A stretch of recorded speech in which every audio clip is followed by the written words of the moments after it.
Hello everyone. आज ठरलं तर मगमध्ये सायली मधुभाऊला म्हणत असते, सांगा ना मधुभाऊ, सांगा ना, माझा आवाज तो कॅसेटमधला माझ्यासारखंच कसा वाटतं, तन्वीचा आवाज माझ्यासारखंच कसा आहे असं वाटतं, अशी विचारत राहते मधुभाऊला. तेवढ्यात अर्जुन आणि कुसुमताई येतात. सायली त्यांना पाहून एकदम हे होते की इतक्या लवकर कसे आले ते.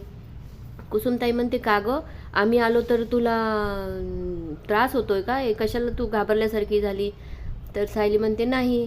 अर्जुन म्हणतो की हां कुसुमताई, तुम्हाला पाहून तर घाबरली असेल, मला पाहून नाही घाबरली. असे म्हणून दोघे भांडण करू लागतात. तर सायली म्हणते, अरे हे दवाखाना आहे, इथे नको तुम्ही असं बोलायला. आणि सायली मनात विचार करू लागते की आता मी कसं विचारणार मधुभाऊला यांच्यासमोर. हे सगळं तो अनोळखी माणूस चोरून बघत असतो. कल्पना प्रतापकडे गोलूला घेऊन येते आणि गोलूला खेळवता खेळवता म्हणतात कल्पना की हे अस्मिता इतक्या छोट्याशा गोलूला ठेवून कुठं जाते. त्या दिवशी म्हणाली की मी डॉक्टरांकडे जाते. मी म्हटलं मी येते सोबत, तर ती म्हणाली की मी नाही, एकटीच जाते. आज म्हणाली की मी मैत्रिणीकडे जाते. मी म्हटलं मी पण गोलूला घेऊन येते मैत्रिणीकडे तुझ्यासोबत, तर ती म्हणाली की मी एकटीच जाते. मला हिचं काही समजतच नाही.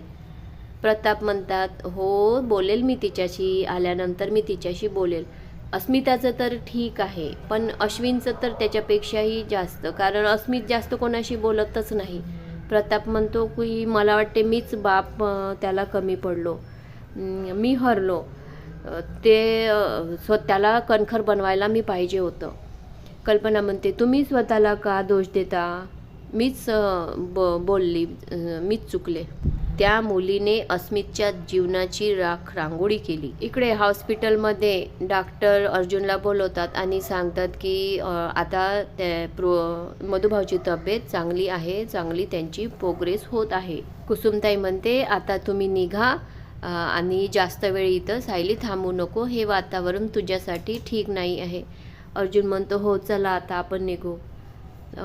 सायली मधुभाऊला सांगते, निघते मधुभाऊ, काळजी घ्या, काळजी घ्या असं कुसुमताई म्हणते. तर अर्जुन म्हणते, हो तुम्हाला घाबरतो ना मी, म्हणून मी नक्कीच काळजी घेईन सायलीची. हे तिघेही जेव्हा बाहेर जातात तेव्हा एक अनोळखी माणूस येतो आणि मधुभाऊचा ऑक्सिजन मास्क काढतो. सचिन आणि अस्मिता एका कॅफेमध्ये बोलत असतात. अस्मिता म्हणते की मला आता जॉब करायचं आहे, मला माझ्या गोलूला स्वतःला एकटीलाच सांभाळायचं आहे. आधी तर मी लग्नाच्या आधी वडिलांचे पैसे, त्याच्यानंतर सचिनशी लग्न झाल्यानंतर सचिनचे पैसे, त्याच्यानंतर परत डॅडचे पैसे, मला आता माझ्या स्वतःच्या पैशांनी मला वाढवायचं आहे. तर चैतन्य म्हणतो, ठीक आहे, तू जे बोलते ते चांगलंच आहे, स्वतःच्या पायावर उभी राहा, मी तुला पूर्ण सपोर्ट करेल. आणि त्याच्या ओळखीचं एक फार्म राहते वकिलाचं, तिथे पण सांगतो म्हणते. आणि अस्मिता म्हणते की सध्याच आत्ता घरी कोणालाच सांगू नको. कुसुमताई सायलीला म्हणते की मधुभाऊ चांगले असते तर आपण आश्रमातच तुझं 7वा महिना केला असता आणि खूप छान सजवलं असतं सगळं आणि फोटो काढले असते.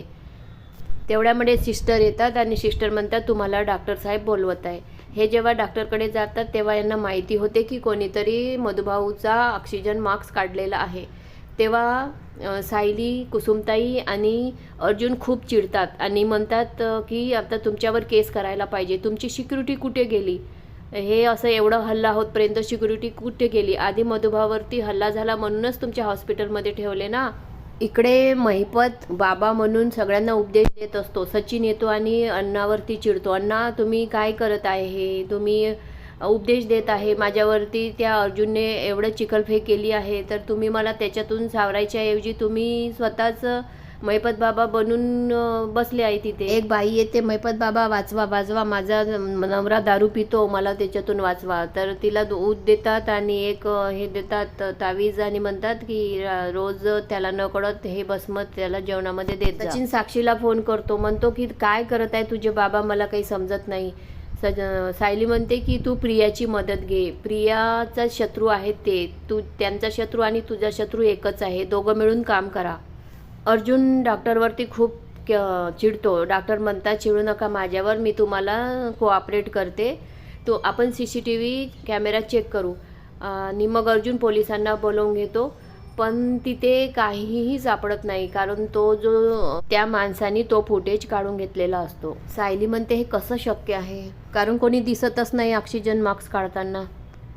इकडे तो अनोळखी व्यक्ती मास्क काढणारा चोरून बघत असतो. Okay, bye bye. भेटूया नेक्स्ट एपिसोडमध्ये. प्लीज लाईक, सबस्क्राईब, शेअर नक्की करा.